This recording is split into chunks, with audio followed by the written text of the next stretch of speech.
कर्ण ने कृष्ण से पूछा, मेरा जन्म होते ही मेरी माँ ने मुझे त्याग दिया, क्या अवैध संतान होना मेरा दोष था? द्रोणाचार्य ने मुझे सिखाया नहीं, क्योंकि मैं क्षत्रिय पुत्र नहीं था।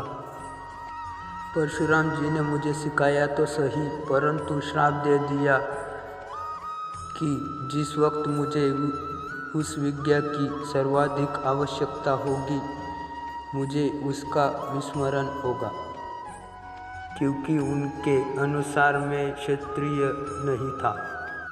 केवल संयोगवश एक गाय को मेरा बाण लगा और उसके स्वामी ने मुझे श्राप दे दिया, जबकि मेरा कोई दोष नहीं था। द्रौपदी स्वयंवर में मेरा अपमान किया गया। माता कुंती ने मुझे आखिर में मेरा जन्म रहस्य बताया भी तो अपने अन्य बेटों को बचाने के लिए। जो भी मुझे प्राप्त हुआ है दुर्योधन से ही हुआ है, तो अगर मैं उसकी तरफ से लड़ूं तो मैं गलत कहाँ हूँ?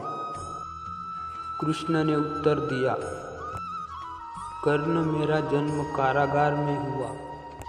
जन्म से पहले ही मृत्यु मेरी प्रतीक्षा में घात लगाए बैठी थी।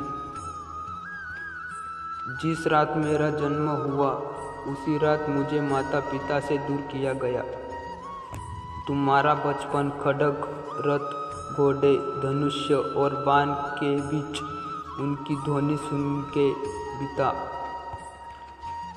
मुझे ग्वाले की गौशाला मिली, गोबर मिला और खड़ा होकर चल भी पाया। उसके पहले कई प्राणघातक हमले झेलने पड़े।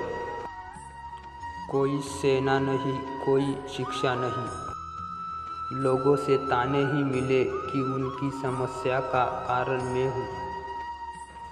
तुम्हारे गुरु जब तुम्हारे शौर्य का तारीफ कर रहे थे,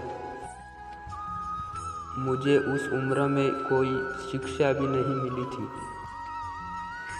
जब मैं 16 वर्षों का हुआ तब कहीं जाकर ऋषि सांदीपन के गुरुकुल पहुँचा। तुम अपनी पसंद की कन्या से विवाह कर सके। जिस कन्या से मैंने प्रेम वो मुझे नहीं मिली और उनसे विवाह करना पड़ा जिन्हें मेरी चाहत थी या जिनको मैंने राक्षसों से बचाया था।